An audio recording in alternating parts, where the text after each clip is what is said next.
Welcome back. നമ്മുടെ +1 എക്കണോമിക്സിൽ മൂന്നാമത്തെ ചാപ്റ്ററാണ് liberalisation, privatisation and globalisation and appraisal എന്ന് പറഞ്ഞിട്ടുള്ള പാഠഭാഗം. ഈ പാഠഭാഗത്ത് നമ്മുടെ ക്രിസ്മസ് എക്സാമിന് വരാൻ സാധ്യതയുള്ള ചോദ്യങ്ങളാണ് ഈ വീഡിയോയിൽ ഉൾപ്പെടുത്തിയിട്ടുള്ളത്. ഓക്കെ അല്ലേ? അപ്പോൾ നിങ്ങൾ ഇമ്പോർട്ടൻ്റ് ആയിട്ട് വളരെ ഇമ്പോർട്ടൻ്റ് ആയിട്ട് പഠിച്ചിരിക്കേണ്ട ഒരു ചോദ്യമാണ് ബാക്ക്ഗ്രൗണ്ട് ഓഫ് റീഫോംസ്.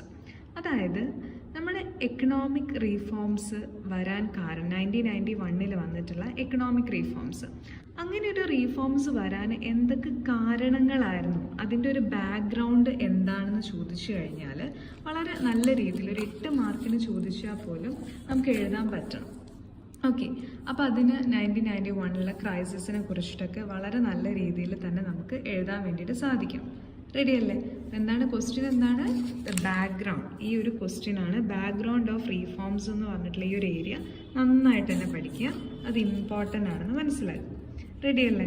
അതിൽ നിങ്ങൾ 1991 ക്രൈസിസിനെ കുറിച്ചിട്ടൊക്കെ വളരെ വിശാലമായിട്ട് തന്നെ നല്ല രീതിയിൽ തന്നെ എഴുതാൻ വേണ്ടിയിട്ട് നിങ്ങൾക്ക് പറ്റണം.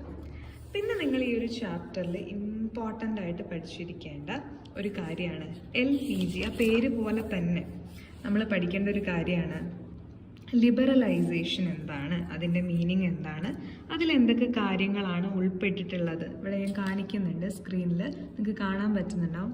ഈ വരുന്ന പോയിന്റുകളൊക്കെ ലിബറലൈസേഷൻ എന്ന് പറഞ്ഞ ആ ഒരു ഹെഡിങ്ങിനകത്തല്ല നിങ്ങൾക്ക് എഴുതാൻ വേണ്ടിയിട്ട് പറ്റണം. അതുപോലെ തന്നെ പ്രൈവറ്റൈസേഷൻ എന്താണെന്ന്, പ്രൈവറ്റൈസേഷൻ്റെ മീനിങ്ങും പ്രൈവറ്റൈസേഷനിൽ വന്നിട്ടുള്ള കാര്യങ്ങൾ എന്തൊക്കെയാണെന്നും എഴുതാൻ വേണ്ടിയിട്ട് സാധിക്കണം. And finally globalisation, LPG. നമുക്ക് ബിസിനസ് സ്റ്റഡീസിന് ചോദിച്ചിട്ടുണ്ടായിരുന്നു അല്ലേ? ഓക്കെ, അപ്പോൾ എന്താണ് LPG? അത് നിങ്ങളോടല്ല, +2 വിദ്യാർത്ഥികളോടാണ് LPG ചോദിച്ചത്. നിങ്ങൾക്ക് എക്കണോമിക്സിലാണത് പഠിക്കാനുള്ളത്, ഗ്ലോബലൈസേഷൻ. ഓക്കെ, അപ്പോൾ എന്താണ് പറഞ്ഞു വന്നത്?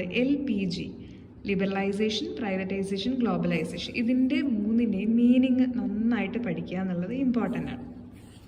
നെക്സ്റ്റ് നിങ്ങൾ പഠിക്കേണ്ട ഒരു കാര്യമാണ് വേൾഡ് ട്രേഡ് ഓർഗനൈസേഷൻ, WTO. ഇപ്പോൾ വേൾഡ് ട്രേഡ് ഓർഗനൈസേഷൻ എന്താണെന്നും അതിൻ്റെ മീനിങ്ങും അതിൻ്റെ ഒബ്ജക്റ്റീവ്സും ഒന്ന് നോക്കി വയ്ക്കുക. ഓക്കെ, അപ്പോൾ നല്ല രീതിയിൽ ഈ പറഞ്ഞ പോയിന്റുകളൊന്ന് പഠിച്ചു വെച്ചാൽ ഈ ഒരു ചാപ്റ്ററിന് അത്യാവശ്യം നമുക്ക് മാർക്ക് കിട്ടുന്ന രീതിയിൽ നിങ്ങൾക്ക് എഴുതാൻ വേണ്ടിയിട്ട് സാധിക്കും. ക്ലിയർ അല്ലേ?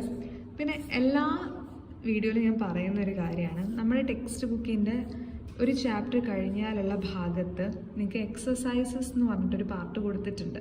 ആ ഒരു ഭാഗത്ത് ഓരോ ചാപ്റ്ററിൽ നിന്നും ചോദിക്കാൻ സാധ്യതയുള്ള ചോദ്യങ്ങളും കൊടുത്തിട്ടുണ്ട്, അവിടെ ആൻസേഴ്സും കൊടുത്തിട്ടുണ്ട്.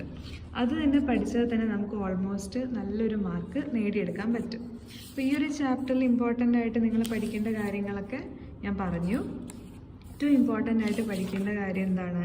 ആ ഒരു ബാക്ക്ഗ്രൗണ്ട്. ഓക്കെ, അതെന്താണെന്നൊന്ന് പഠിച്ചു വയ്ക്കുക.